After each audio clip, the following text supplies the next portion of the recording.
우리 다 같이 기도함으로써 2024년도 첫 주일 예배를 하나님께 드리겠습니다. 너희를 두고 계획하고 있는 일들은 오직 나만이 알고 있다. 내가 너희를 두고 계획하고 있는 일들은 재앙이 아니라 번영이다. 너희에게 미래에 대한 희망을 주려는 것이다. 나 주의 말이다. 하나님 아버지 감사합니다. 우리에게 번영을 주고 우리에게 희망을 주는 놀라우신 하나님께 감사와 찬양을 드립니다.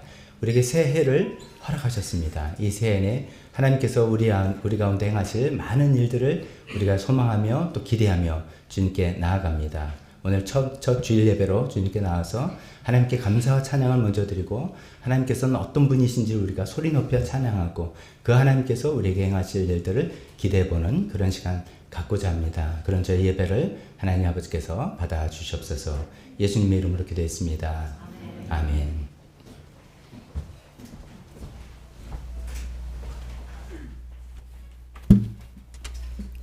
다 같이 일어나서 우리 찬양하겠습니다. 우리 첫 찬양, 주님과 같이 내 마음 만지시는 분은 없습니다. 우리 그런 다 고백할 수 있는, 아멘으로 고백할 수 있는 고백을 주님께 찬양에 담아서 드리면서 첫 찬송으로 나아가겠습니다.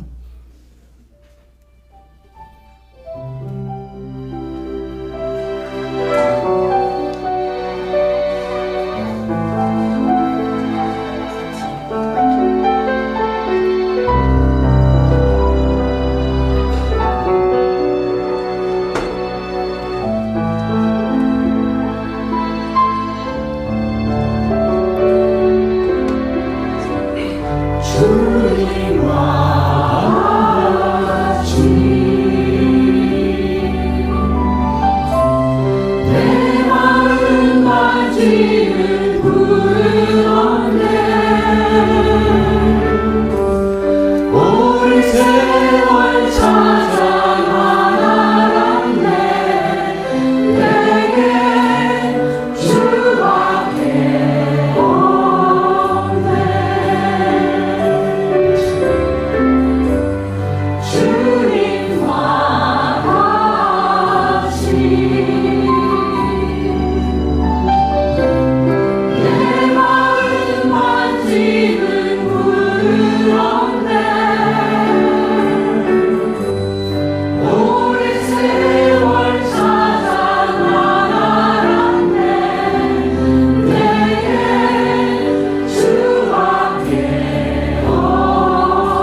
우리 전부 다 이런 고백으로 하나님 앞에 나오셨습니까?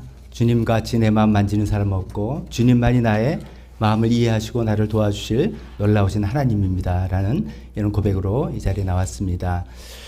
우리 세대 통합 예배 때마다 또 교동문 또 신앙 고백하는데 이번에는 올해는 팔복의 말씀으로 교동문을 좀 나눠봤으면 좋겠다는 생각이 듭니다.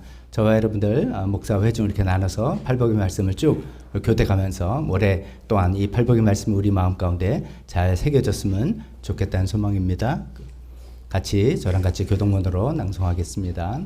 마음이 가난한 사람은 복이 있다. 하늘나라가 그들의 것이다.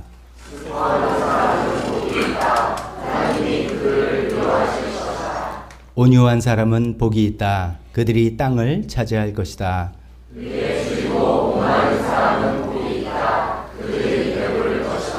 자비한 사람은 복이 있다. 하나님이 그들을 자비롭게 대하실 것이다.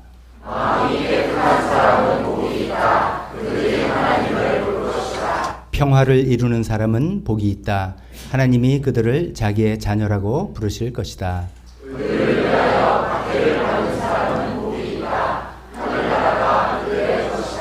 너희가 나 때문에 모욕을 당하고 박해를 받고 터무니없는 말로 온갖 비난을 받으면 복이 있다. 너희는 기뻐하고 즐거워하여라. 하늘에서 받을 너희의 상이 크기 때문이다. 너희보다 먼저 온 예언자들도 이와 같이 박해를 받았다. 아멘. 이런 발병의 말씀들 새기면서 살아가는 우리 모두가 되었으면 좋겠습니다. 다음에 주님께 드릴 찬송은 우리 지난 신년 감사 예배 때 드렸던 길을 만드신 분, Waymaker 이겁니다. 다시 한번 우리 고백하는 것이죠. 하나님은 어떤 분이라서 우리가 그분을 찬양합니까? 하나님은 어떤 분이라 믿고 우리에 나옵니까? 새 길을 만드시고 그 기적을 행하시고 약속을 지키시고 어둠 속을 밝히시는 그분입니다. 그분을 찬양하는데 우리 천반부 가사처럼 주여 기억이 운행하시네. 우리 가운데 함께 계셔서 돌아다니면서 우리의 마음을 만지시고 우리를 치유하시고 우리를 새롭게 하시고 우리를 회복게 하시는 그 하나님을 우리가 높이 높이 찬양하겠습니다.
세기를 만드시는 분, 큰 기적을 행하시는 분, 그는 우리 하나님. 주는 약속을 지키시는 분, 어둠 속을 밝히시는 빛, 주는 우리 하나. 다시 한번. 주는 세기를 만드시는 분, 큰 기적을 행하시는 분, 그는 우리 하나님. 주는 약속을 지키시는 분, 어둠 속을 밝히시는 빛, 그는 우리 하나님. 그는 하나님, 그는 하나님, 그는 하나님, 그는 하나님, 그는 하나님, 그는 하나님, 그는 하나님, 그는 하나님.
주의 일하심 볼 수 없어도, 주의 일하심 알 수 없어도, 주는 결코 멈추지 않네. 주는 결코 멈추지 않네.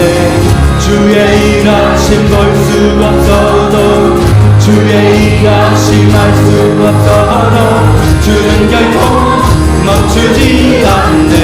주는 결코 멈추지 않네. Waymaker, miracle worker, promise keeper, light in the darkness. My God, that is who you are. You are Waymaker, miracle worker, promise keeper, light in the darkness. My God, that is who you are. 주는 세계를 만드신 분, 세기를 만드시는 분, 큰 기적을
놀라우신 하나님을 찬양하고 경배하러 우리가 모였습니다.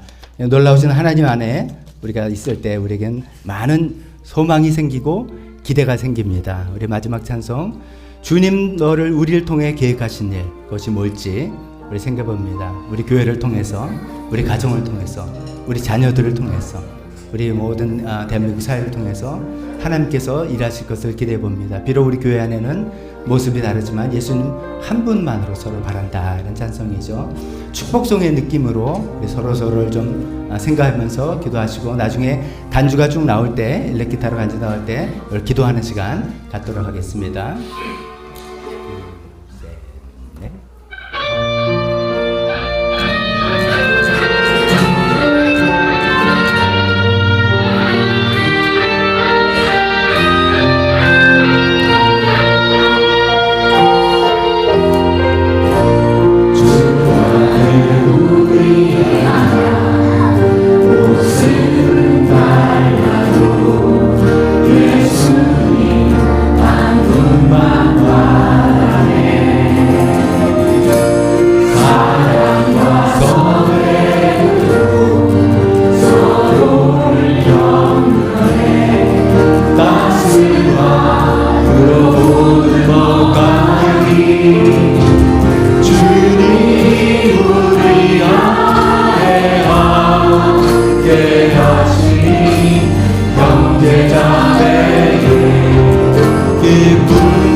주님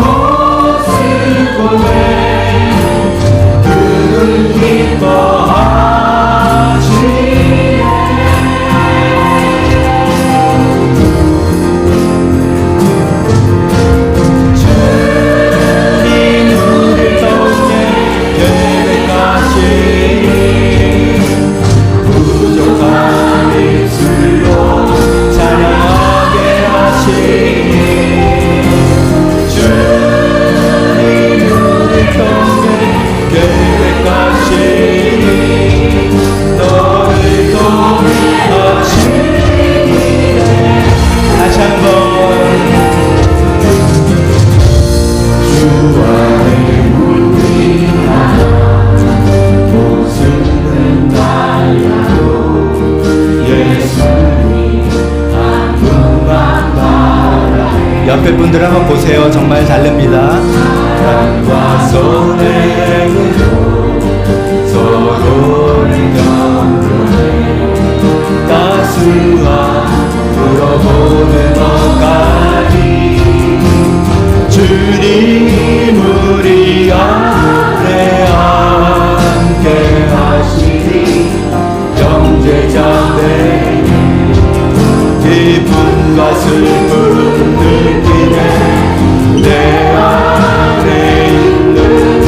이제는 다 자리에 앉으시기 바랍니다.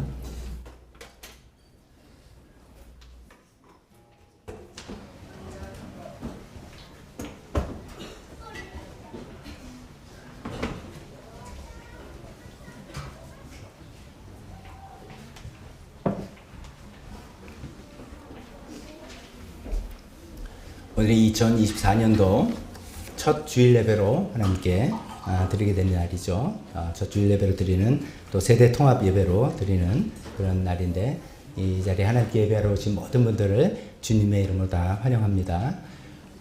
교회 소식 나누기 전에 기쁜 소식, 우리가 거의 1년 전에 대만으로 직장 관계로 가졌던 김상균 형제 부부가 한국으로 다시 발령받아서 돌아가게 됐습니다. 그래서 저희 예배 뒷자리에 있는데 잠깐 이랬을 때 우리 환영의 박수로 맞이합시다.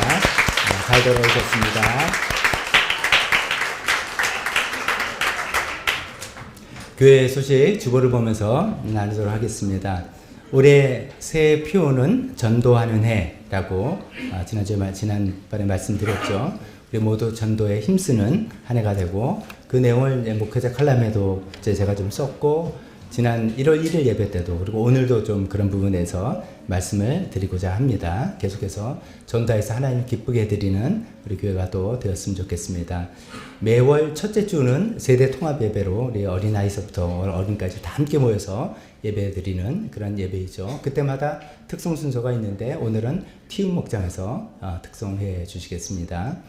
새해를 여는 21일 금식기도 저는 참에 올해는 왜 이렇게 신청이 저조하지? 제가 이제 구글 드라이브로 보내고 이제 제가 보면은 몇 분이 신청하고 이름 어떻게 하겠다 했는데 영 저조해요. 그래서 이거 좀 그만둬야 되나? 그런 생각이 드는데 몇몇 분들이 올해 구글 드라이브를 하는데 여러분들 신청하는데 굉장히 좀 복잡해졌다. 뭐 로그인 하라고 그러고 뭐 그래서 못했다는 분들이 몇 분 계셨어요. 그래서 제가 한번 테스트 해볼 때도 좀 그랬는데 역시 이게 좀 뭔가 복잡하게 된 것 같습니다. 그래서 그러니까 신청은 뭐 관두고 여러분들이 마음을 정하신 대로 우리 21일 동안 또 금식 기간으로 삼고 기도하고 하나님께 나아가는 시간들 되었으면 좋겠습니다. 오늘 나중에 드림 목장의 분가식이 있죠. 나중에 이제 쭉 설명드리겠습니다만 박선희 집사님과 또 윤창섭 고현경 집사님 부부가 목자 목녀로 헌신하게 되고 그래서 교회에서 임명하고 또 이중원 이경화 집사님 부부는 기존의 이제 드림 목장의 예비 목자 목녀로 임명하는 그런 식입니다. 나중에 다 목장 식구들 나와서 목자님이신 김경자 안수 집사님께서 취지도 설명해 주시고 이렇게 진행할 테니까 함께 축복하는 마음으로 봐주시면 좋겠습니다. 성도총회 다음 주일 오후에 성도총회 모여서 사역 부서 보고하고 예결산 심의하는 그런 시간을 갖겠습니다. 그때마다 좀 우리 기대가 되는 또 순서는 한 해를 정리하는 동영상이지 않습니까? 우리 김중현 목사님이 아주 굉장히 프로급 수준으로 그걸 만들어주고 계시는데 이제 자료가 많이 있어야 되죠. 그래서 목장에서 여러분이 있었던 목장 모임이라든지 아니면 교회 하여간 관련된 사진들 사역부의 모임이 있었다든지 사진들 좀 오늘까지라고 제가 마감으로 말씀드렸습니다. 1월 7일까지니까 김진경 목사님께 직접 카톡으로 보내주시면 됩니다. 그럼 그 사진들을 가지고 정말 또 한 해를 2023년도를 돌아볼 수 있는 아주 좋은 동영상 만들어 주실 겁니다. 기대해 보겠습니다. 오늘 집사님들께만 광고 드렸습니다. 제가 광고 타임을 놓쳐서 청산 장식 오늘 다 끝나고 함께 오후에 식사한 다음에 정리해 주셨으면 좋겠습니다. 헌금위원 서영희 집사님과 이중원 집사님입니다. 올해부터 조금 변화를 가지려고 합니다. 우리 보통 이제 대표 기도를 하고 그러면 이제 피아노 간단한 반주하고 그다음 끝나면 이렇게 시작했는데 가만히 생각해보니까 피아노 반주가 굳이 필요한가? 제가 어릴 때부터 늘 궁금함이 있었어요. 근데 이 시간은 뭐 하는 시간인가? 헌금만 한 시간 뭐 했었는데 그러니까 없어도 될 것 같아요. 그래서 예배가 좀 더 물 흐르듯이 흘러가는 게 좋겠다 싶어서 대표 기도 끝나면 헌금위원들 나오셔서 그 상태로 대표기도 하지 않습니까? 대표기도 끝나서 아멘 하면 바로 헌금이 시작된다. 그렇게 아셨으면 좋겠습니다. 네팔 계속해서 리시티 미션과 라지 목사님 사역을 위해서 기도하고 후원하고 나라와 북한을 위해서 특히 이제 총선을 앞두고 굉장히 여러 가지 정치적으로 복잡하고 많은 일들이 일어났죠. 이런 일을 통해서 우리나라 대한민국이 올바로 나가야 되는 것이기 때문에 우리도 관심 갖고 기도했으면 좋겠습니다. 그리고 마지막으로 이제 올해부터 또 헌신 찬송도 바꿔봤습니다. 나 어디 가든지 순종하리 이 찬송으로 또 당분간 헌신 찬송하도록 하겠습니다. 이 시간에 먼저 대표기도와 헌금하고 거듭의 분가식으로 이어지겠습니다. 대표기도 헌금 있겠습니다.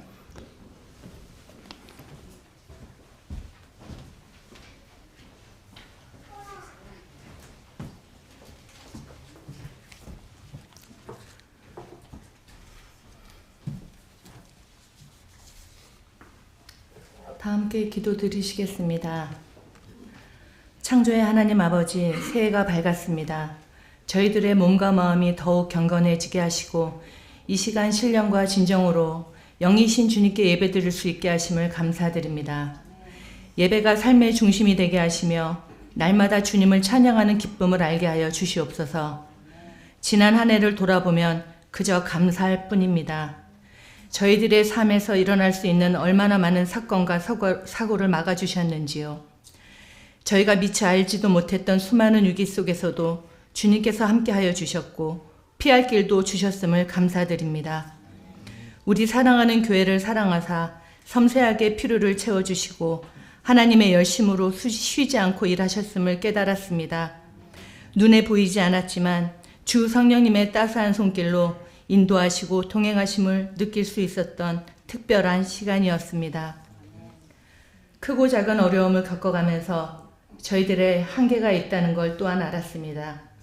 실패를 경험하면서 겸손을 깨달았습니다. 욕심 때문이었는지 무지했기 때문이었는지 주님을 믿는 자로 살면서도 미처 몰랐었습니다. 저희들의 열심과 노력은 그저 허상뿐이었음을 고백합니다. 아버지, 주님의 능력과 위대하심 앞에 겸손히 무릎 꿇습니다. 저희들을 불쌍히 여겨주시고 주님의 사랑과 긍휼로 저희들의 삶을 붙들어 주시옵소서. 흔들리지 않는 삶을 살 수 있도록 꼭 붙들어 주시옵소서. 지난주 말씀처럼 우리는 죽음을 준비하는 삶을 살아가야 합니다. 구원의 챔피언 되신 참 주님을 바라보고 의지하며 말씀의 양식으로 충분히 만족해 하시며 주님만이 주실 수 있는 특별한 은혜로 풍성한 삶을 누리게 하여 주시옵소서. 목장의 사역을 위하여 기도드립니다. 주님께서 허락하신 영적인 가족들, 주님을 기뻐하며 진리의 말씀을 깊이 알아가고 세상의 지혜뿐만이 아니라 영적인 지혜를 나누는 참된 믿음의 교제가 이루어지길 간절히 기도드립니다. 또 드림 목장의 은혜로운 분가의 모습도 감사드립니다. 주님께서 기뻐하시는 삶으로 이어져가는 귀한 가정교회가 되게 하여 주시옵소서. 주님의 부르심에 새롭게 순종하신 윤찬석 집사님, 고영경 집사님, 박선희 집사님, 그리고 목장의 목자, 목녀님들, 그분들의 섬김과 사랑의 나눔으로 주님의 나라가 확장되게 하시며 주님께서 일하심에 동참함으로 한 영혼 한 영혼이 주님께 돌아오는 놀라운 구원의 역사가 이루어지길 기도드립니다. 주일학교를 위하여 기도드립니다. 우리 자녀들이 하나님의 크고 넓은 사랑을 느끼고 기쁨과 기대로 예배의 자리로 나오며 참 그리스도인으로 성장해 나가길 기도드립니다.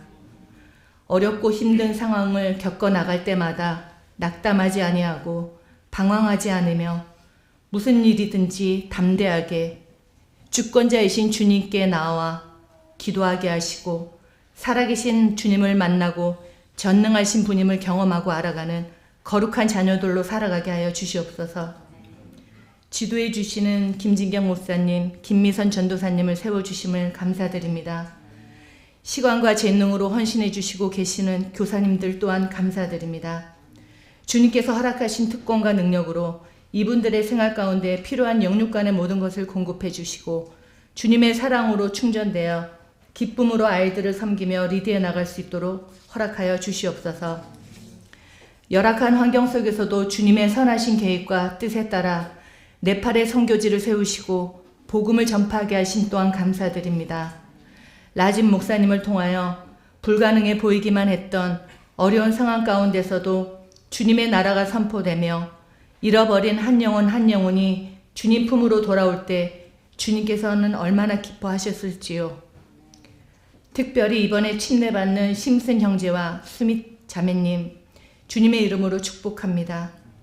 이분들을 통하여 주님의 나라가 확장되게 하여 주시옵소서. 모든 삶을 주님께 헌신한 라진 목사님의 수고와 헌신을 주님 귀하게 받아주시고 사역에 필요한 모든 것을 주님 아시오니 넉넉히 채워주시기 간구드립니다. 네팔 선교를 통하여 우리 아이들도 깨닫게 하여 주시옵소서. 얼마나 좋은 환경과 여건 속에서 예배드리며 부족함 없이 생활하고 있는지를 알고 주님께 감사함의 기도를 드러나게 하여 주시옵소서. 다음 주에 있을 성도총회가 하나님의 은혜로 아름답게 마무리될 수 있도록 또한 간절히 기도드립니다. 이 시간 말씀 전하시는 박덕준 목사님을 강건케 하시며 말씀을 통하여 전지전능하신 주님을 더욱 신뢰하며 말씀이신 하나님을 깊이 알아가는 귀한 예배 시간이 되게 하여 주시옵소서. 감사드리며 우리 주 예수님의 이름으로 기도드리옵나이다.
특송하고 기도할 테니까 주시기 바랍니다. 그래서 티오 목장 특송하겠습니다.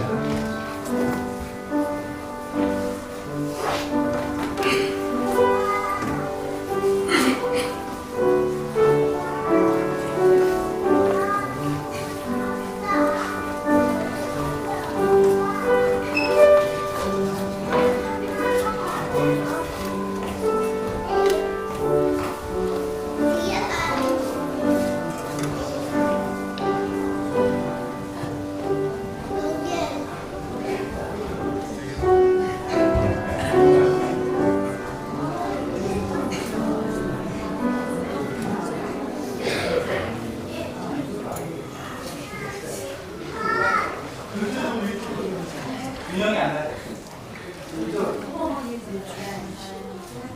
한 스타일가 가운데 있습니다.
보온 기도하겠습니다. 보온 기도하겠습니다. 하나님 아버지, 오늘 저희가 또 이렇게 정성껏 주님께 드린 물질 받아주셨길 원합니다. 우리가 하나님을 사랑하는 마음과 또 교회를 사랑하는 마음에, 하나님을 신뢰하는 마음에 드린 물질입니다. 주님 그걸 통해서 하나님 나라에 또 교회 필요에 잘 사용되게 도와주시옵소서. 오늘 특송을 한 티움 목장을 주님의 이름으로 축복합니다. 주님, 목자 목녀 김민규 목자, 손은기 목녀 축복합니다. 이 많은 식구들을 늘 돌보고 섬기느라 그 수고가 많을 텐데 그들의 수고가 보람으로 기쁨으로 돌아오게 도와주시고, 특히 속한 많은 자녀들 주님 축복하셔서 믿음으로 신앙으로 잘 아름답게 성장하는 우리 자녀들 다 되게 도와주시옵소서. 모든 말씀 예수님 이름으로 기도했습니다. 아멘. 자, 이 시간은 목장 분가식입니다. 이번에는 드림 목장에 소속되신 분들은 전부 다 앞으로 나와주시기 바랍니다. 순서를 이렇게 진행하겠습니다. 다 앞으로 나와주시면서요. 나와주시면 첫 번째 김경찬 목자님께서 분가 어떻게 하고 회중들 보시면 교회들 보시면 됩니다. 설명을 하시고 어떻게 분가한다 이렇게 나눠주신 것도 보고, 그 다음에는 이제 목자 목녀를 이용하는 분들이 그동안 수고하셨다고 김경찬 목자님 또 일렬로 좀 붙여주시죠. 분가 끼지 마시고 이렇게 또 꽃다발도 주시고, 그 다음에 이분들은 목자 목녀로 임명하는 그런 식으로 진행될 겁니다.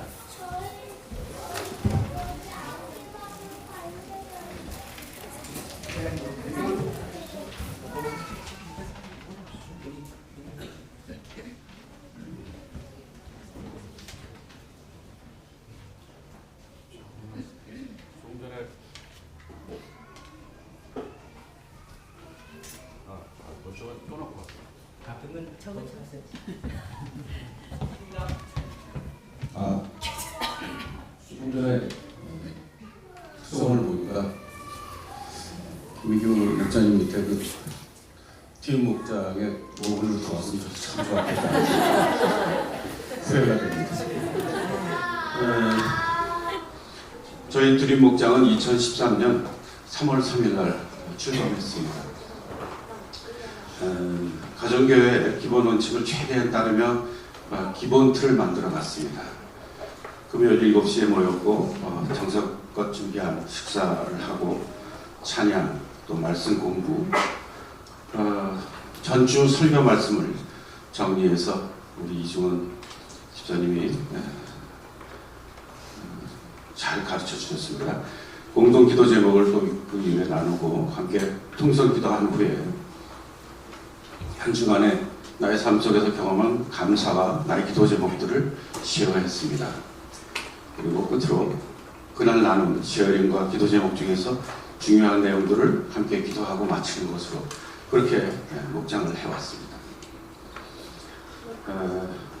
또한 더욱 깊은 이해와 사랑의 관계를 가지기 위해서 때때로 산행, 트레킹, 공연, 영화 관람 등의 이벤트 같은 것들, 또 그리고 바베큐 파티 같은 시간도 가졌습니다. 아시는 바와 같이 저희 교회 목장 출신으로 샬롬 목장을 섬기고 계신 김지현 목자님, 또 샬롬 목장의 사회정 목자님이 계십니다. 벌써 오래전부터 제 마음속에 가정교회 교본에 나오는 분가를 영원하는 마음이 커지기 시작하였습니다. 그래서 꽤 오랜 동안 이를 위해서 기도해왔습니다. 물론 저와 목녀뿐만 아니라 박 목사님과 에리 사모님도 부탁드려서 함께 기도를 해왔습니다. 왜냐하면 목장 분가는 목장이 그 역할과 사명을 잘 해나가서 점점 식구가 늘어나고 규모가 커져서 자연스럽게 분가로 이어지는 것이라는 관점에서 어쩌면 하나님께서 기특한 마음으로 저희를 기특하게 보시고 인도하는 일종의 상급이라고 생각했기 때문입니다. 전 세계적으로 힘든 시간이었던 팬데믹이 끝나자 이미 규모가 커진 저희 목장 사정은 더욱 분가의 압력을 느끼게 되었지만 누구도 먼저 입에 올리고 싶지 않은 주제였습니다. 저와 목녀도 같은 마음이었습니다만 누군들 나누어지고 헤어지고 싶었겠습니까? 그러던 작년 여름 어느 날 서영미 자매님과 김은태 형제님 부부가 7월 8월에 신입 가족으로 합류하게 되며 제 마음은 더 이상 피할 수 없는 때가 되었음을 알게 되었습니다. 18명의 목장으로는 모이기도, 대접하고 대접받기도, 또 삶을 나누기도, 기도 제목을 나누기도 너무 힘들게 되었기 때문입니다. 작년 8월 말 9월 초에 저희 7순 기념으로 다녀온 시애틀 여행 후에 이미 평신도 세미나를 거쳐서 목자로 서원하신 박선희 집사님과 윤창섭 고영경 지사님 부부와 몇 번의 대화를 통해서 저희 부부가 똑같은 마음을 가지고 깊게 공감하고 계심을 확인하고 너무 기뻤습니다. 또한 기도 중에 받은 두 목장의 분과 내용도 너무나 합리적이고 완벽한 방식이어서 참으로 감사했습니다. 사실 작년 말로 10년 10개월이 된 우리 두임 목장은 모든 식구들이 목자 목녀의 자질과 능력을 충분히 갖춘 분들입니다. 그래서 그 중에서 먼저 준비되신 두 분, 목자와 목녀를 정해주셨습니다. 이름이 아직 결정되어지지 않아서 목장 1, 송파 위례 지역입니다. 윤창섭 목자, 고영경 목녀, 차영경 형님하고 신구화 집사님을 조력자 부부로 주시고, 유경현 집사님, 송재영 형제님은 그 집에서 모일 때만 같이 하시는 미래의 모원입니다. 또 목장 2, 개포 양재지역입니다. 박선희 목자님, 이 노장수 형제님은 미래의 목부님이십니다. 나연정 집사, 또 무인철 형제님하고 각동 형제가 이 목장에 소속됩니다. 그리고 나머지 뒤 목장, 반포 수소 판교 지역입니다. 저와 목녀, 그리고 예비 목자 이중원 집사, 예비 목녀 이경화 집사, 서영비 자매님, 김흥태 형제님, 또 백민지 집사님가 있습니다. 이 모두는 우리 모두가 서로 사랑하고, 그건 명령이니까요. 또 그리고 그 명령에 반응해서 더 사랑하려고 애쓰고 노력하는 결과라고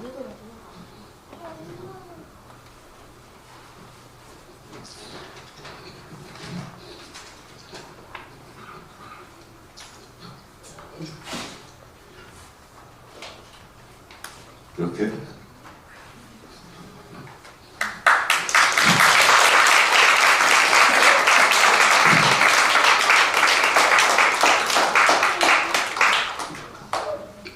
상급으로 주신 것이라고 믿기에 앞으로도 계속해서 그렇게 할 것은 다짐합니다. 하나님께 감사드립니다.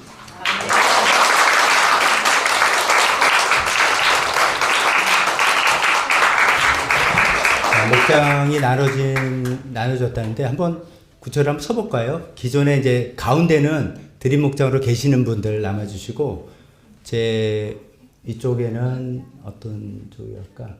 박선희 목사 집사님 쪽으로, 박선희 집사님이 제 이쪽으로, 그룹이 이쪽으로 가시고, 이쪽에 윤창섭 집사님 그룹 거기 있으시고, 그러면 이제 교인들 볼 때도 아, 이렇게 세 그룹으로 세 목장을 나뉘는구나 알게 되죠.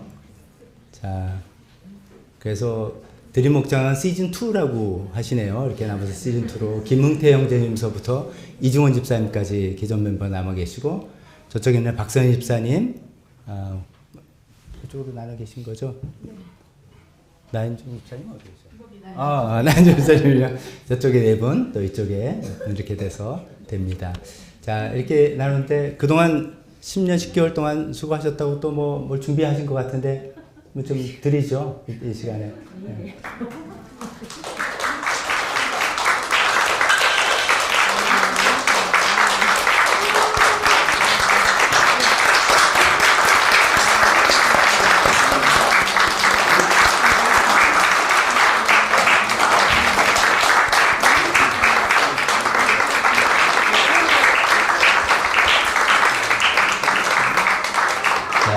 감사합니다. 드림 목장 이제 다 들어가셔도 되고요. 이제 목자 목녀 새로 임명받으실 세 분만 남아주시면 됩니다.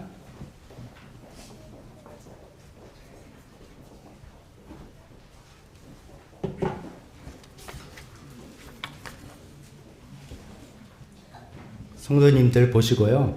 짧게 소감 한마디씩. 가까이 박선희입니다. 하나님이 저를 교회로, 사랑하는 교회로 인도해 주신 지가 한 9년 정도 됐습니다.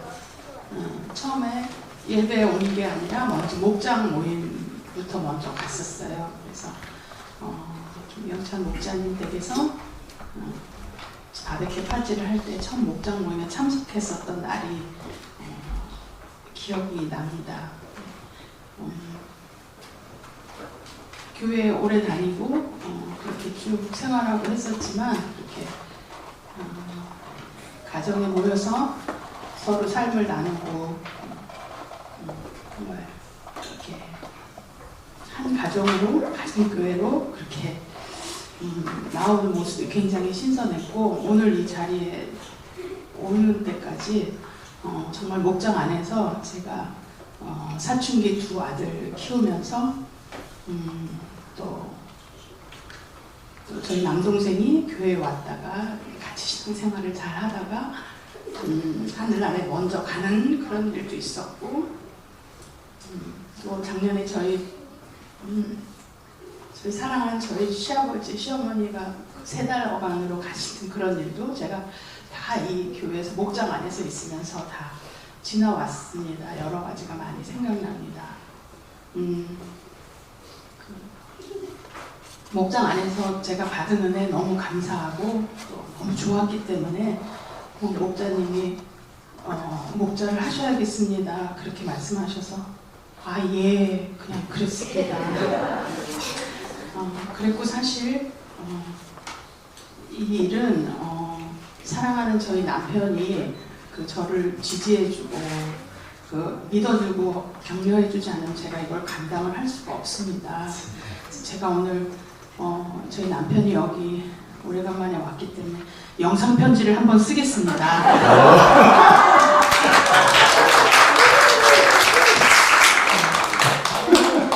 여보 너무 고맙고 당신이랑 결혼해서 사랑하는 두 아들도 얻었고, 오늘 내가 이렇게 이 나이가 됐을 때 이곳에 서서 이런 이야기를 나눌 수 있게 돼서 너무 고맙고, 앞으로도 조금 당신이 힘들고 불편한 일이 있을지도 모르겠는데 그냥 많이 이해해 줄 걸로 내가 믿고, 그리고 너무 여러분들이 당신을 위해서 기도해 주고 있어서 그다지 걱정은 하지 않아요. 제가 사랑하고 고맙고 늘 믿어줘서 정말 감사해요. 네.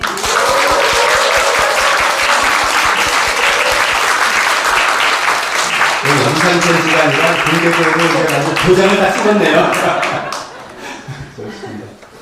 예, 이번에 분가를 하게 된 윤창석 집사입니다. 제가 세상에서 경험한 리더들은 자기 신념에 꽉 차고 권위와 권력으로 똘똘 뭉친 그런 분들만 봐왔습니다. 근데 제가 지난 7년간 드림 목장에서 경험한 우리 목자 목녀님은 세상의 그런 리더와는 사뭇 다른 분이셨습니다. 그분들께서는 항상 자기 부인을 하시고 자기를 죽이셨고, 그 자리에 하나님의 자비하심과 예수님의 사랑을 저희 가족들과 함께 나누기 위해서 노력을 많이 하셨던 그런 분으로 기억이 됩니다. 이 자리를 빌어서 다시 한번 감사드리고, 이제 제가 목장의 리더로서 저는 그렇게 할 자신이 별로 없습니다. 제 본성으로는 도저히 그렇게 할 수가 없습니다. 그렇기 때문에 제가 여기서 제가 한번 열심히 해보겠습니다 라고 감히 말씀을 못 드리겠고요. 이 자리로 불러주신 하나님의 의지, 하나님의 뜻에 순종하고 그냥 충성할까 합니다. 기도 많이 부탁드립니다.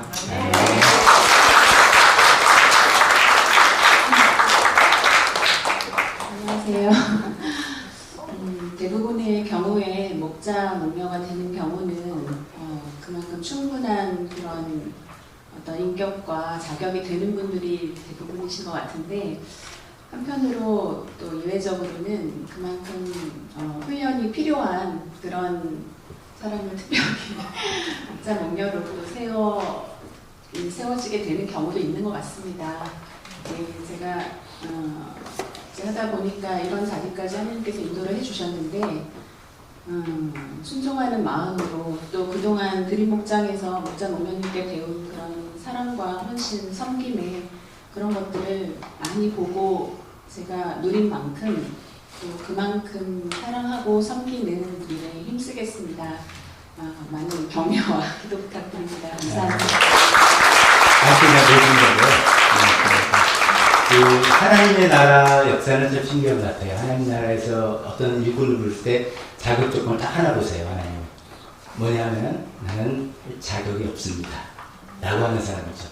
이건 난 너무 잘해요. 나 같은 사람이 자격 충분하죠 하는 사람들은 하나님께서 쓰지 않으시죠. 왜냐면 하나님의 영광에 가리게 되는 거니까. 근데 이제 말씀하신 것처럼 나는 정말 자격이 없는데 그래도 하나님께서 나를 불러주셔서 순종하는 마음으로 나아보겠습니다. 이게 가장 아름다운 자격이 아닌가 싶습니다. 자, 이제는 목자 목녀 서약하겠습니다. 이제 세 분 돌아서시고 저를 향해서 쓰시고요. 오른팔 들어주시고, 목자 목녀 서약이 1번만 다른데 그것만 제가 살게 읽어 드리겠어요. 나는 다음 상을 지키도록 노력할 것을 하나님과 교회 앞에 서약합니다. 1. 목장의 책임자로서 목장 식구들의 영적 성장과 목장의 전반적 운영을 책임지겠습니다. 목녀의 경우에는 목장인 남편을 도와서 그 일을 하겠습니다. 입니다. 2. 영적 성장을 위해 예배와 삶 공부의 필수 과정 5과목에 적극 참여하겠습니다. 또 날마다 큐티를 하겠습니다. 3. 성령님의 인도함을 받기 위해서 주 4일 동안 매일 20분 이상씩 기도하겠습니다. 기도할 때마다 목장 식구들의 이름을 불러가며 기도하겠습니다. 4. 훈련을 통해 목자 모임에 참석하고 담임 목사의 멘토링을 받겠습니다. 5. 1년에 1명 이상 영혼 구원하는 것을 목표로 지속적으로 노력하겠습니다. 6. 11조를 번교에 바쳐서 청지기로서의 본을 보이겠습니다. 7. 자신의 목장뿐 아니라 교회 전체의 하나됨을 위해서 힘쓰겠습니다. 이런 서약에 서약하시겠습니까? 네, 네로 했습니다. 임명장 드립니다. 먼저 임명장 성명 박선희. 위의 사람은 영혼 구원하여 제자 삼는 교회 존재 목적에 헌신하였기에 목자로 임명합니다. 24년 1월 7일 사랑하는 교회 담임 목자, 사랑하는 교회 담임 목사 박덕주.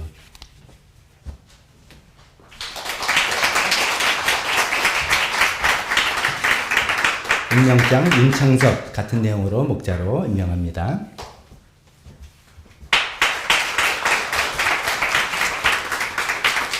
임명장 고현경 목녀로 인정합니다.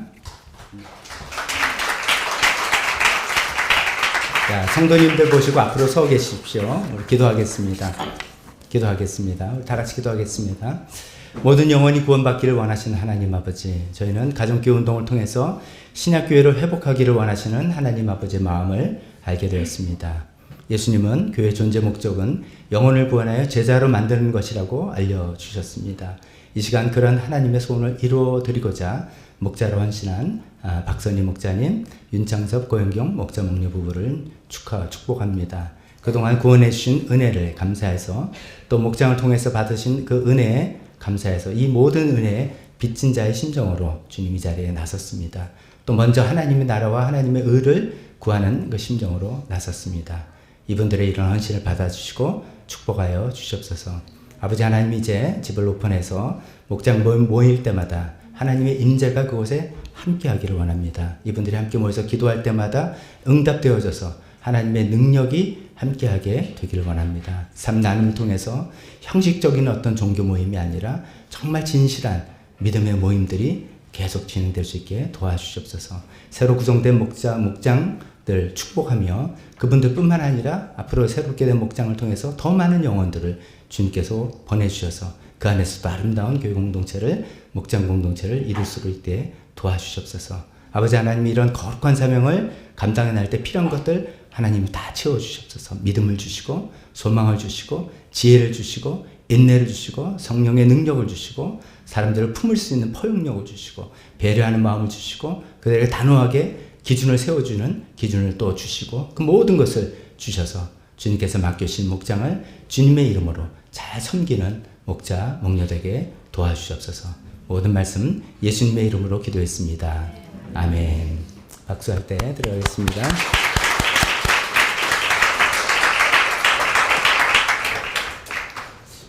아까 충분히 우리가 박수를 쳐드렸나요? 뭐 분가를 하게 되는 수고하셨던 우리 김경찬 목자님, 또 신수세 목녀님, 우리 너무 수고하셨다고 교회적으로 한번 박수.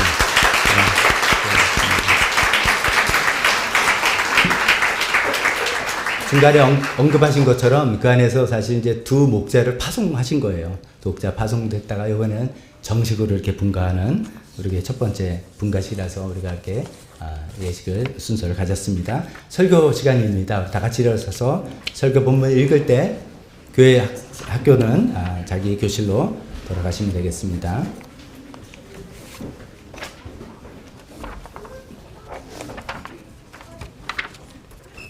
본문 같이 읽도록 하겠습니다. 시작. 너희는 세상의 소금이다. 너희는 세상의 빛이다. 이와 같이 너희 빛을 사람에게 비추어서 그들이 너희의 착한 행실을 보고 하늘에 계신 너희 아버지께 영광을 돌리게 하여라. 다만 마음속에 그리스도를 주님으로 모시고 거룩하게 대하십시오. 여러분이 가진 희망을 설명하여 주기를 바라는 사람에게는 언제나 답변할 수 있게 준비를 해 주십시오. 그러나 온유함과 두려운 마음으로 답변하십시오. 아멘. 설교에서 잠깐 기도하겠습니다. 하나님 아버지, 올해 전도하는 해라는 목표를 우리에게 주셨습니다. 그런 표현을 가지고 특히 전도가 무엇인지 어떻게 해야 되는지를 또 오늘 생각해 보려고 합니다. 하나님, 우리 제 제목에 나온 것처럼 말로만 하는 전도가 아니라 삶으로 보여주는 전도를 하는 우리가 되게 도와주십시고, 그런 우리 변화를 통해서 하나님께서 이 하나님의 복음이 전파되는 놀라운 일이 일어나게 도와주옵소서. 예수님 이름으로 기도했습니다. 아멘. 자리에 앉으시기 바랍니다. 앞에 순서가 많아서 시간이 많이 돼서 되도록이면 빨리빨리 나가도록 하겠습니다. 지난 1월 1일 예배 때도 말씀드렸습니다만 그 내용과 하나 정도 내용을 더 포함시켜서 먼저 우리가 당면하고 있는 현실이 어떤지 그 현실 체크를 먼저 해야 되겠죠. 저는 삼중고 세 가지의 고충, 이 고충의 시대를 우리가 맞이하고 있다라고 생각을 하고 있습니다. 첫 번째는 한국 교회 자체의 어떤 어려운 문제점이 있고요. 두 번째는 우리 기독교만이 아니라 전체 한국 사회의 탈종교화 현상이 진행되고 있다는 현상을 생각할 수 있고요. 세 번째는 이거는 종교와 상관없이 대한민국이 저출산으로 인해서 인구가 감소하고 있다는 이 세 가지 이 어려운 문제들이 동시에 닥치고 있는 우리 시대입니다. 한국교회 위기, 그때 말씀드렸으니까 짧게 말씀드리면은 22년도 기준으로 보면 771만 명이라고 합니다.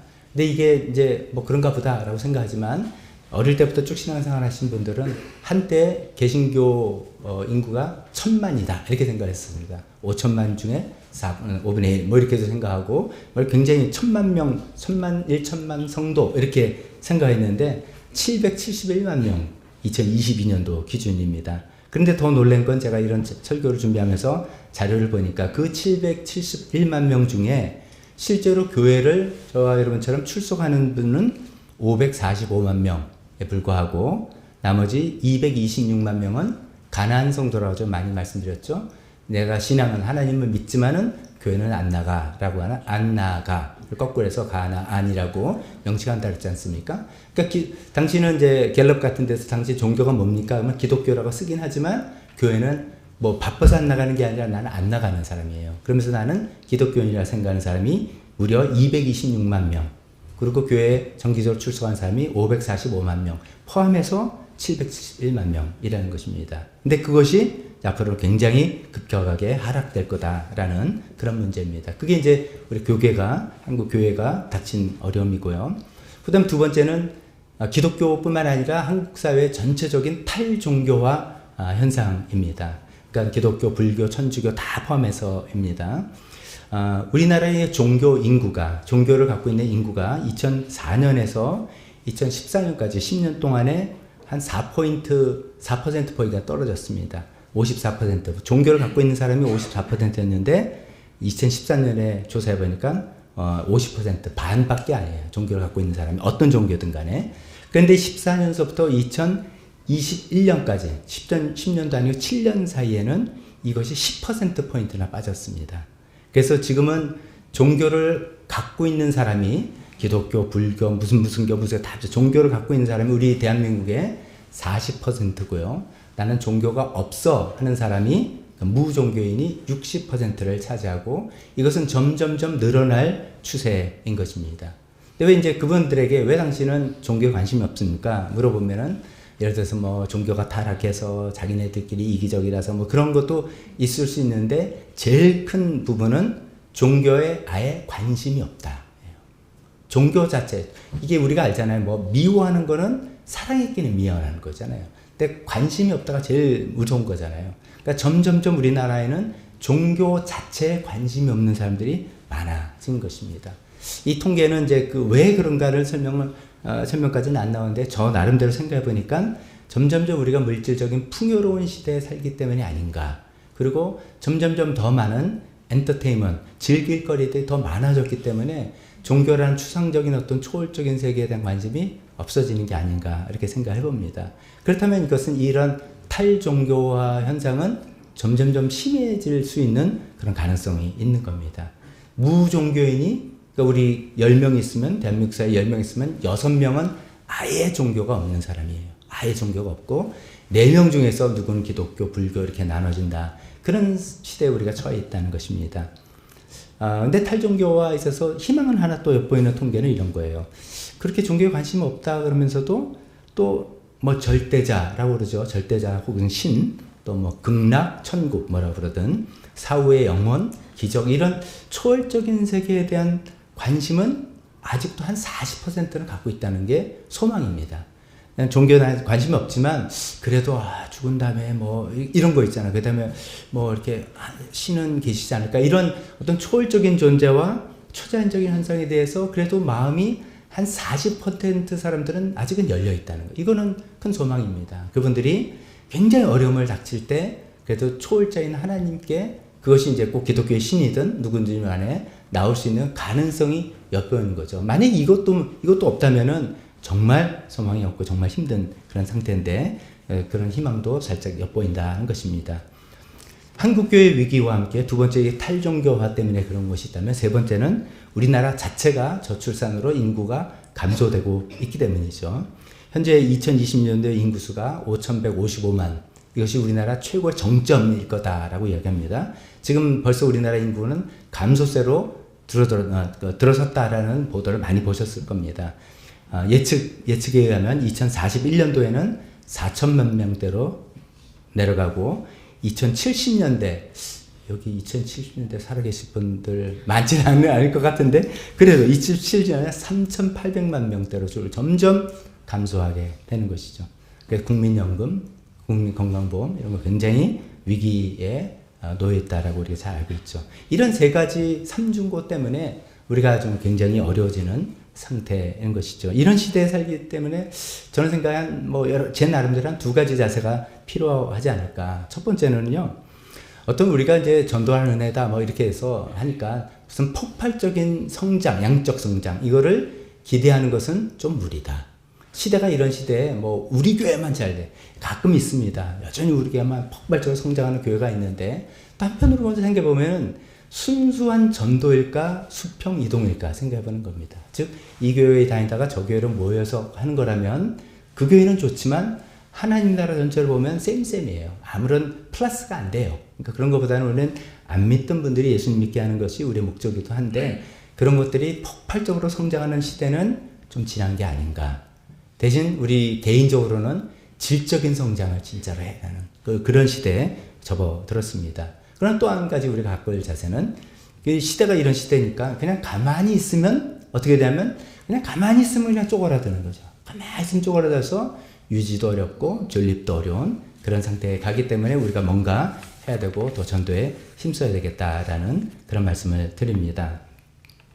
시간이 많이 됐으니까 좀 건너뛰고 어떻게 전도해야 되는가 제가 나름대로 생각하는 방법 이게 전도의 하우투를 설명하는 게 아니라 말씀을 드려본다면은 일단 접근 방법을 우리가 이 시대에 맞게 해야 될 것 같다는 생각입니다. 그게 무슨 말이냐면 요즘 우리가 살고 있는 시대는 노방전도 시대는 아닙니다. 물론 그렇게 해서 여전히 열매도 있을 수도 있지만 노방전도라는 길에서 길거리에서 예수 믿으세요 라는 거잖아요. 그런 건데 뭐 제가 믿음이 없는 목사라고 그러죠. 저도 명동에 이렇게 나갔을 때 어떤 분이 뭐 예수 천당 불신조 이렇게 앞뒤를 붙이고 막 소리 지르고 나면은 저분 참 부럽다라고 저는 조금 거슬리더라고요. 그래서 좀 이거 뭐 죄송합니다. 목사가 뭐 전도하는데 거슬리지 않는데 그건 우리 시대에 안 맞는 이제 시대상은 안 맞는 겁니다.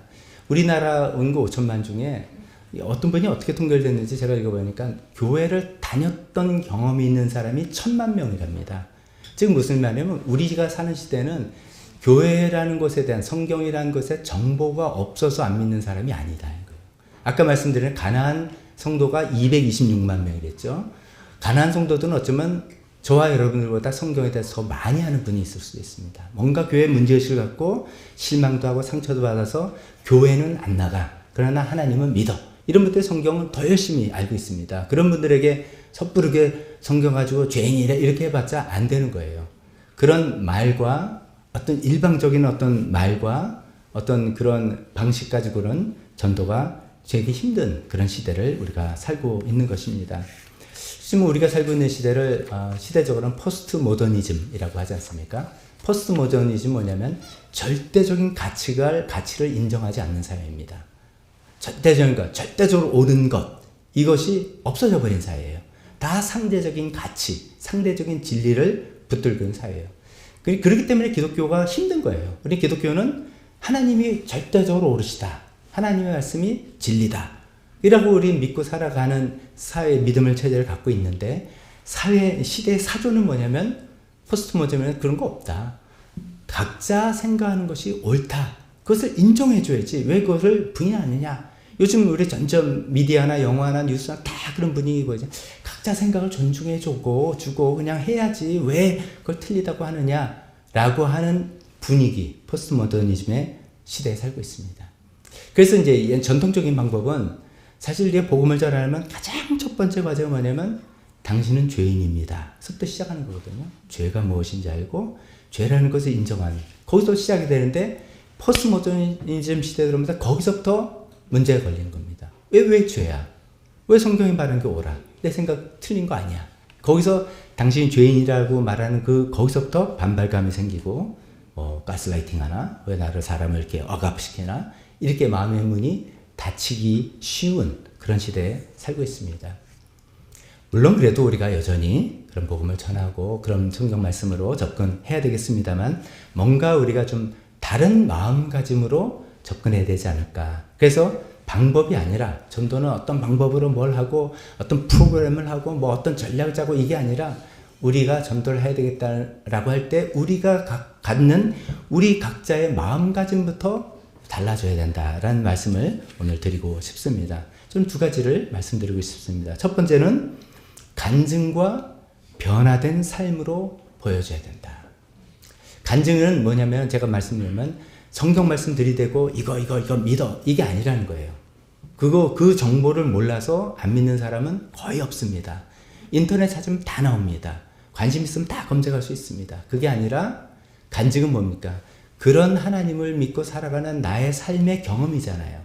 그런 나의 삶의 경험을 가지고 나누고 그 삶의 경험이 일관된 모습으로 나오는 변화된 삶을 가질 때 그렇네 진짜네. 당신이 말하는 하나님 진짜네. 그런 것이죠. 특히나 우리가 힘들고 어려운 일을 당할 때 어떻게 그 일을 대처하며 살아가고 있는가 굉장히 중요한 것이죠. 우리가 되게 이제 이렇게도 생각합니다. 예수 믿는 사람은 하나님께서 얼마나 복을 많이 주시는지 이런 걸 통해서 하나님 드러나게 해주세요. 또 좋습니다. 그래서 하나님 믿는 사람이 복 받는 모습을 보고 사람들에게 전도가 되겠다. 그것도 있습니다. 많은 사람들 그렇게 잘 생각이 안 되는 것 같아요. 그보다는 힘들고 어려운 일 우리가 다 남이 잘 되는 일은 축하하지만 속으로는 약간 배 아픈 게 있어요. 뭔가 난 뭐야 이렇게 되는 게 있어요. 다 죄인들이라서 그런 것 같아요. 근데 힘들고 어려운 일은 100% 다 공감해요. 다 공감해요. 그거는 쉬워요. 나도 그런 일 겪었고 겪을 게 뻔하니까. 근데 그때 어떻게 반응하느냐. 하나님 믿었더니 이렇게 하나님께서 복 주셨어요. 이것도 필요하지만 힘들고 어려운 일 칭찬당했을 때 정말 하나님께서 나의 마음을 붙들어 주시고 내가 어떤 마음으로 일어나고 살아가야 하느냐라는 모습을 보여주는 모습. 그게 변화된 삶이에요. 그 모습을 보여줄 때, 야, 당신 믿는 하나님 진짠가 보다. 이게 전달되지 않겠습니까? 그런 삶, 그럽니다. 또 간증의 주어는 하나님이시죠. 하나님이 이렇게 하셨다. 근데 이것도 너무 생뚱맞게 뭐 무조건 하나님 하면 그것도 재미없고요. 근데 이 하나님의 주어라는 뜻은 이것입니다. 제가 말씀드리는 것은, 요새 뭐 이야기를 하는데, 요새 좀 일이 너무 잘 됐어. 일이 참 묘하게 잘 풀려나네. 라고 하는 게 아니라, 일이 잘 풀려나는 게 아니라, 하나님께서 이런 일을 나한테 허락해 주시고, 하나님께서 정말 나를 이렇게 인도해 주시고, 이것이, 주어는 하나님이라고 했지, 해야지. 이게 아니고요. 나의 사고 구조가, 정말 내 사고 구조가 철두철미하게 하나님께서 나에게 어떤 일을 허락도 해주고, 열어주시고, 어떤 길을 막아주시고, 하나님 내가 경험하면서 하나님의 인도함으로 살아간다는 것이 사고 구조로 꽉 들어온 다음에, 그 다음에 그것이 나의 언어, 습관으로 나올 때, 그것이 간증이 되는 것이죠. 목장 모임에서도 아마 그렇게 잘 하고 계실 겁니다. 근데 잘못하면, 뭐 축하의 모임과, 이렇게 되죠. 저 잘못하면 자랑의 모임. 이게 아니잖아요. 하나님이 뭘 하셨다는 것이 사고 구조가 되고 언어의 습관이 될 때 내 주변 사람들에게 너무 안 믿는 사람들에게 너무 생뚱맞게 하나님 하지 마시고요. 왜냐하면 접점을 잡아야 되니까. 그러나 나의 생각은 하나님이 나를 인도하시고 하나님이 힘들고 어려운 시간에도 나를 붙들어 주시는 것이 정말 체득이 돼서 그것이 나타나는 그 삶과 말과 습관들, 이런 것이 되었으면 좋겠습니다. 오늘 우리가 처음 읽은 성경 말씀은 마태복음 5장에 너희는 세상이 소금이고 세상이 빛이다. 그러면서 착한 행실을 통해서 전하라 이야기했습니다. 이 착한 행실은 도덕적으로 선한 일이 아닙니다. 그러니까 사람들 도와주고 이것도 좋죠. 근데 그게 아니라 세상이 먼저 빛이 되고 소금이 되는, 즉 예수님 믿고 하나님의 자녀가 되어서 하나님 자녀로서 살아가는, 그것이 제가 좀 전에 말한 나의 일어나는 모든 일들이 다 하나님께서 인도하시는 일입니다 라는 것이 철두철미하게 내 사고방식이 돼서 그 언어로 이 말로 나오는 그런 삶입니다. 그런 모습을 볼 때, 저 사람 믿는 하나님 뭔가 있나 봐. 당신은 어떻게 그렇게 사세요? 지금 건강이 좀 큰 문제가 생겼고, 아니면 자녀가 소극적이고, 아니면 문제가 생겼는데 어쩌면 그렇게 평안할 수가 있어요? 라고 할 때 베드로전서 말씀처럼 내가 답변할 준비가 되어 있어야 되죠. 베드로전서 말씀에 뭐라고 되어 있습니까? 저기 읽어볼게요. 여러분이 가진 희망을 설명하게 해주기를 바라는 사람에게, 당신은 도대체 어떻게 해서 그렇게 살면 삽니까? 어떻게 힘든 이 상황에도 그렇게 좀 평안을 유지할 수 있습니까? 라고 물어본 사람에게 언제나 답변할 수 있게 준비를 해라. 이 답변은요, 교회에서 배우는 답변 아닙니다. 설교를 듣고 앵무새처럼 내내는 답변 아닙니다. 여러분들이 여러분의 언어로 소화해낸 답변입니다. 언어적으로는 좀 엉성한 데가 있을지 모르지만 그게 파워풀합니다. 그게 내 이야기니까. 그래서 그런 식으로 나는 하나님을 이렇게 믿고 이렇게 하니까 하나님께서 나를 인도해 주셔. 이런 답변을 늘 준비하는 그런 과정에서 그것이 간증이 되고 삶의 모습이 되고 그렇게 해서 하라는 것이죠. 이 베드로전서 3장은 또 사족을 붙입니다. 그런 답변을 할 때 온유함과 두려운 마음으로 하라. 이런 거죠. 무슨 말이냐면 우리가 잘못하면 전도한다 그러면서 급한 마음에 너무 분명한 마음에 그런 거 있잖아요. 너 이렇게 안 믿으면 지옥 가. 이런 거 있잖아요. 하면 안 돼요. 절대. 나는 해줄 말을 꼭 해줘야 되겠어. 그 말하면 안 됩니다. 왜냐하면 전도는 벽돌을 쌓는 과정입니다. 한 사람 벽돌을 쌓아서 이 벽돌의 마지막 벽돌을 누가 쌓을지 몰라요. 마지막 벽돌을 누가 쌓아서 예수님께 나올지 모르는데 그 벽돌을 꼭 내가 안 쌓으면 안 된다는 심적으로 그렇게 말해서 마음에 다치는 말을 해서는 안 되죠. 그래서 온유한 마음으로 해야 되고, 또 두려운 마음은 뭐냐면 내가 말을 잘한다든지 내 삶을 다 보여주고 하면 되는 게 아니라 성령의 역사로 이것이 된다는 것을 알기 때문에 하나님의 역사하심을 두려운 마음으로 기다리면서 바라보면서 해야 된다는 그런 말씀입니다. 첫 번째 이 말씀입니다. 전도는 우리가 간증과 변화된 삶을 보여주면서 하자, 이런 것이죠. 제가 이런 말씀 드리면 전도가 그렇게 어려운 거였어. 전도하는 해 그래가지고 난 누구누구 데리고 오려고 생각했는데 맞습니다. 그것도 전도예요. 교회로 인도하는 것도 전도입니다.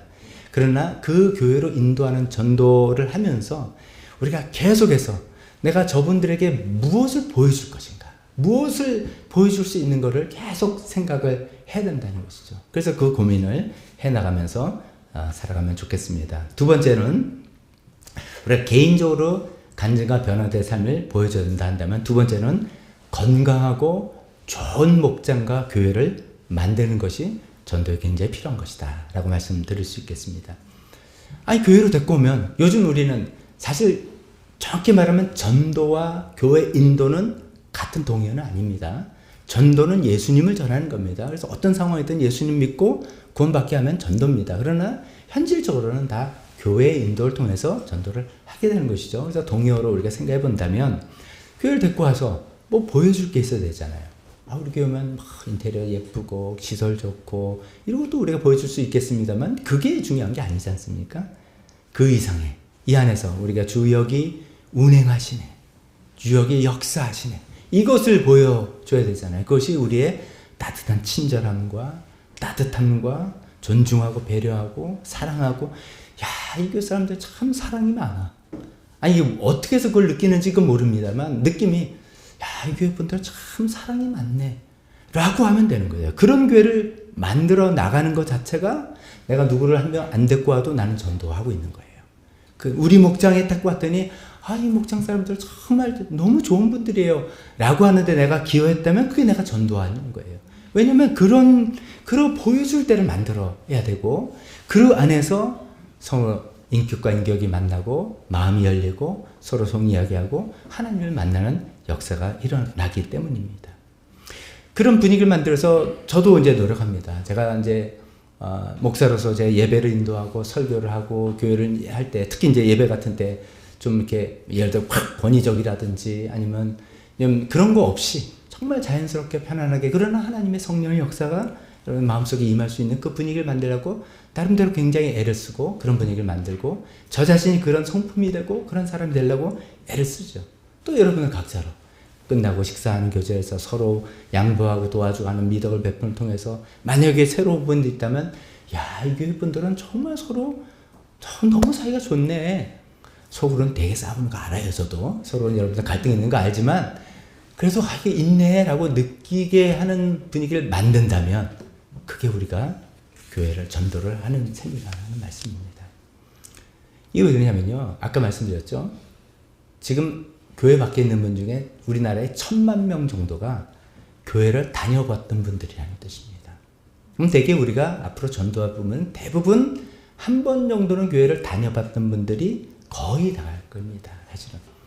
근데 그 교회 경험이 있는 분들에게 우리 교회는 좀 진짜로 그래도 부족하지만 하나님의 뜻대로 살아가는 그런 교회야 라고 하면서 그분들 마음속에 그분들이 받는 상처, 실망, 어떤 그 회의, 이런 것들이, 그게 아니네. 여기서 내가 뭔가 소망을 볼 수 있고, 내가 여기서 뭔가 내가 정말 그때 놓쳤던 하나님을 다시 찾을 수 있는 희망이 있다는 것을 보여주는 교회, 보여주는 목장을 만들어 나가는 그 자체가 큰 전도가 될 수 있다는 것입니다. 자, 그런 말씀으로 오늘 짧게 말씀을 마칩니다. 교회, 우리가 닥친 현실, 정말 우리는 가만히 있으면 안 됩니다. 우리도 그러면 존립을 고민해야 될 몇 년 후에 그런 교회가 됩니다. 이 시대가 얼마나 많이 변하는지 모릅니다. 그렇기 때문에 우리도 전도에 힘써야 되겠습니다. 그러나 두 번째 전도는 절대로 방법론이 아닙니다. 어떤 프로그램이 아닙니다.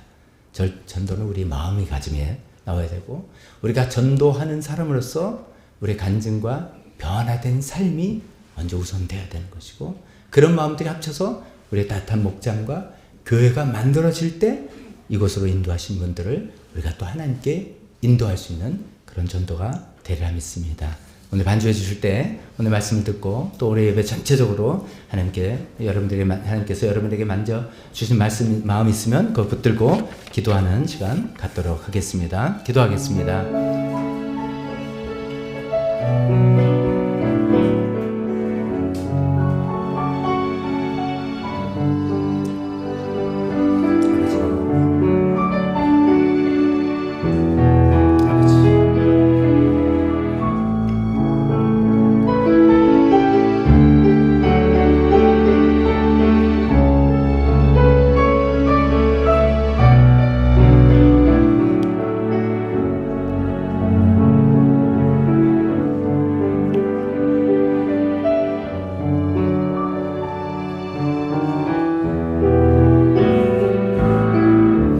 하나님 아버지, 올해 2024년도 우리가 전도하는 해로 교회 표를 하나님께서 주셨습니다. 하나님 그렇습니다. 우리 현실을 또 눈을 뜨고 똑바로 볼 때 우리가 전도하지 않을 수 없음을 우리가 인정합니다. 하나님, 우리가 전도하는 마음 하나님께서 부어주시고, 그러나 전도는 방법으로 하는 게 아니라 프로그램으로 하는 게 아니라 우리 마음가짐이 정말 우선되어야 된다는 것을 오늘 생각해 봤습니다.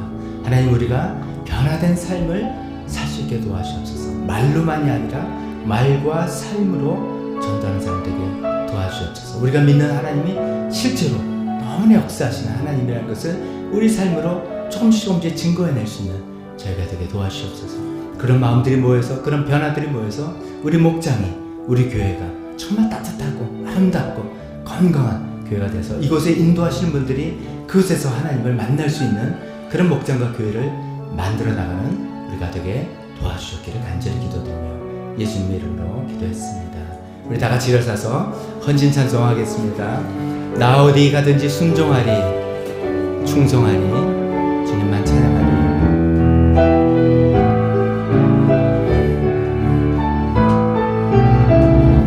나 어디 가든지 순종하리,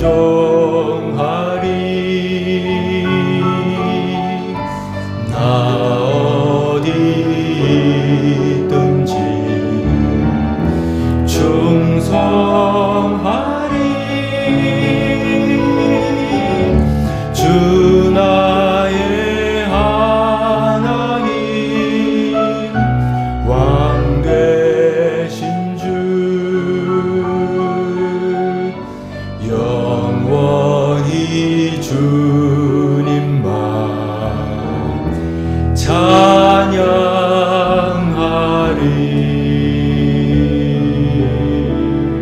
축도하겠습니다. 지금은 우리 주 예수 그리스도의 은혜와 하나님 아버지의 사랑하심과 성령님의 교통하심이 전도하는 해 주님께서 주신 표처럼 우리가 먼저 변하는 삶을 살겠다, 또 그런 목장과 교회를 만들겠다 결심하고 있는 여기 있는 모든 분들 머리 위에 지금부터 영원토록 함께 있을지어다. 아멘.